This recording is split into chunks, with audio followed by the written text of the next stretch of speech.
একদিন এক ঘন বনের ভেতরে এক মহাশক্তিশালী সিংহ দুপুরে আরামে ঘুমাচ্ছিল। সূর্যের আলো পাতার ফাঁক দিয়ে পড়ছে, চারপাশে শান্তি আর নিস্তব্ধতা।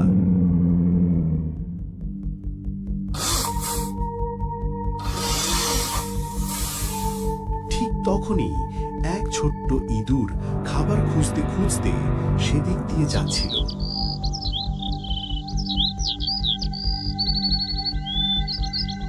ইঁদুর খুশির সুরে, ওহ কি সুন্দর দিন, আজ তো বেশ খেলাধুলা করা যায়।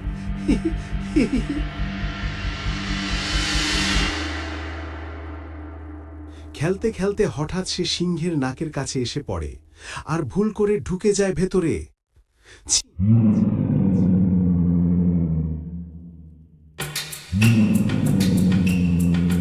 সিংহ রাগে গর্জন করে ওঠে, কে সাহস করলো আমার ঘুম নষ্ট করতে? ইঁদুর ভয়ে কাঁপা কণ্ঠে, রাজা, আমি আমি ভুল করে ঢুকে গেছি, দয়া করে রাগ করবেন না, আমি ছোট্ট এক ইঁদুর মাত্র। সিংহ রাগ কমে গিয়ে ধীর কণ্ঠে, তুমি সত্যিই ছোট, যাও, তোমাকে আজ ছেড়ে দিলাম, কিন্তু সাবধান, আর কখনো এমন করো না।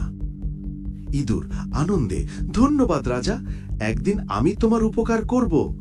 সিংহ হাসতে হাসতে, তুমি আমার উপকার করবে? ঠিক আছে ছোট্ট বন্ধু, দেখা যাক। কিছুদিন পর বনের পরিবেশ টেনশন সুরে। কিছুদিন পর বনের শিকারীরা ফাঁদ পেতে রাখল। একদিন সিংহ হাঁটতে হাঁটতে সেই ফাঁদে পা দিল।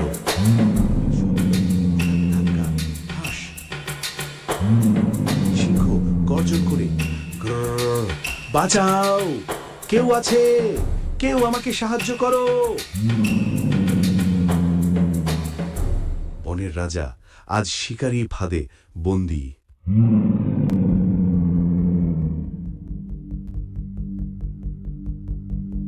হঠাৎ দূর থেকে সেই ইঁদুর সিংহের গর্জন শুনে ছুটে এলো। এই শব্দটা, আমাদের রাজা বিপদে, আমি যাচ্ছি।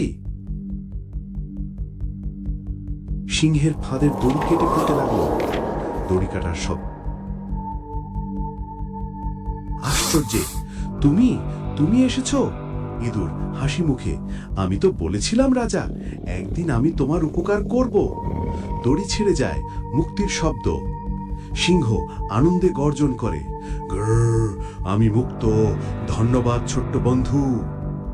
সেদিন থেকে সিংহ আর ইঁদুর হয়ে গেল সবচেয়ে ভালো বন্ধু। বনের সবাই জানল, কখনো কাউকে ছোট ভাবা উচিত নয়। সময় এলে ছোটরাও বড়দের সাহায্য করতে পারে।